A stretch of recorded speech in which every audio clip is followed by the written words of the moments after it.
My husband and I are staying at Viva Wyndham Fortuna Beach Hotel and Resort.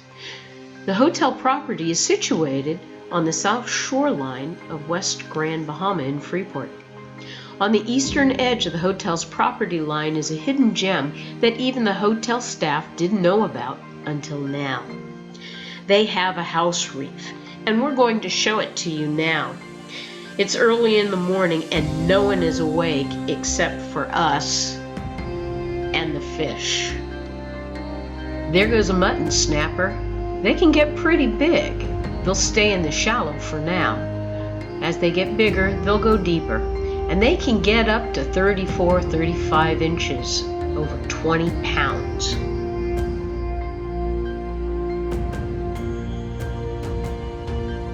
It was right here that a yellowfin snapper and a school of doctor fish led me to the outer edge of the reef.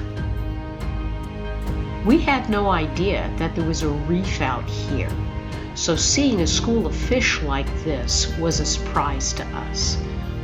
When we followed the fish, they led us to this beautiful reef. Most often when you think of a reef, you think of something massive and sprawling because corals can take thousands of years to develop.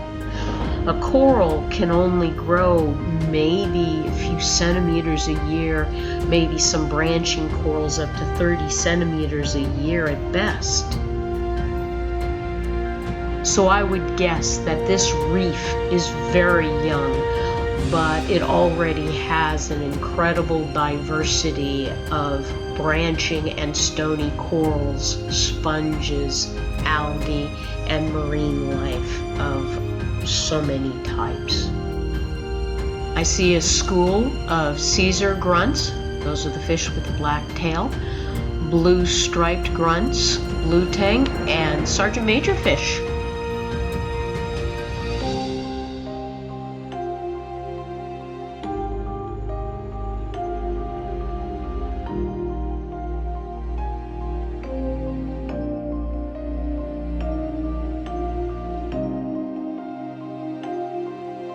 This is a striped parrotfish in its initial phase.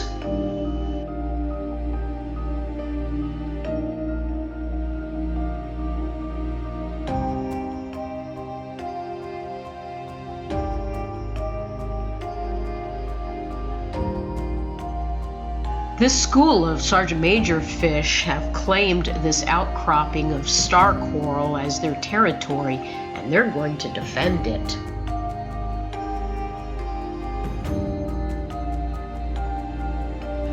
Next to this ruffled feather duster worm, the star coral polyps are still actively feeding.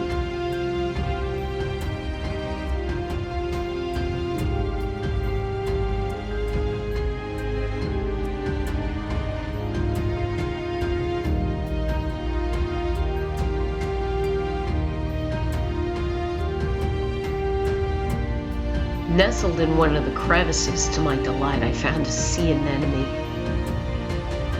Sea anemones have stinging cells for protection from predators, but some fish, such as bluehead, have developed tolerance to the toxins. They form a symbiotic relationship. The fish is protected from the predators by the anemone, and the bluehead in turn cleans the anemone. I think it's a blenny, and I think he's found a great place to hide. As the sun rises higher in the sky, the fish become more active on the reef.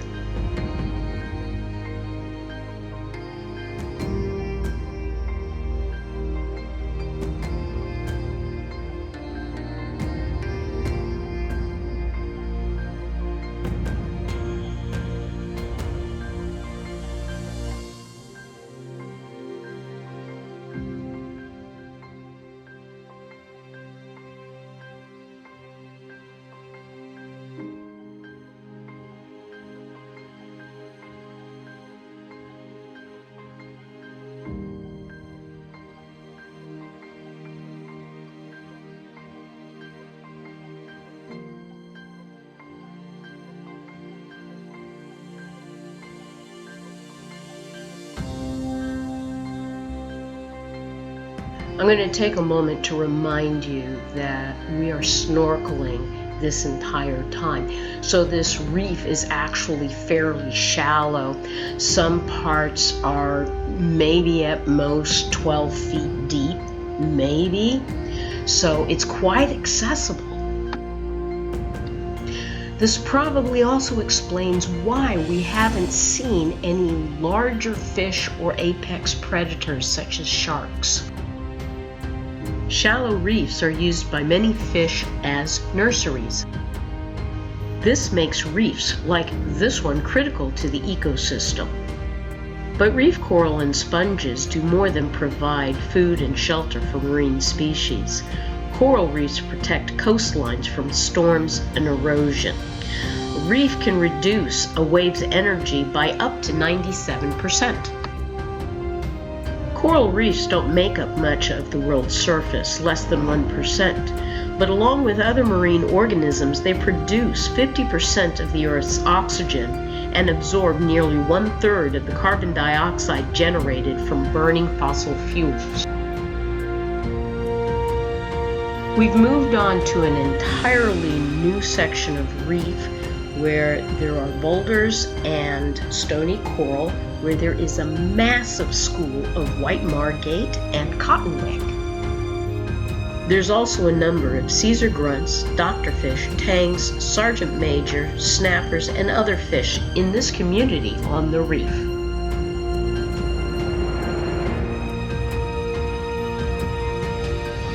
A few silk snappers are hiding in the group.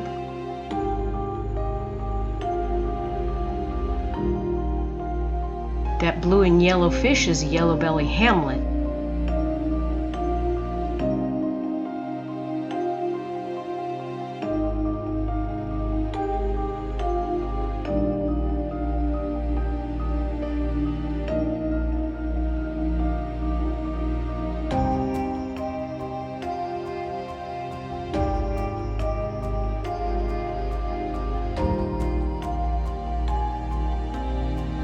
Here is a lionfish with its voracious appetite, not indigenous to these waters and with no natural predators.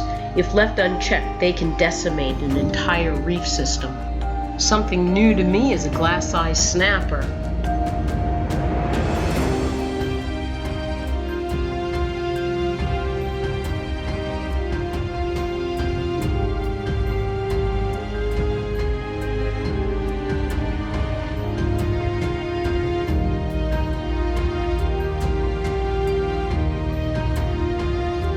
Our snorkel is done, so we're going to head back and tell everybody what we found. Hope to see you out here again soon. Thanks for watching.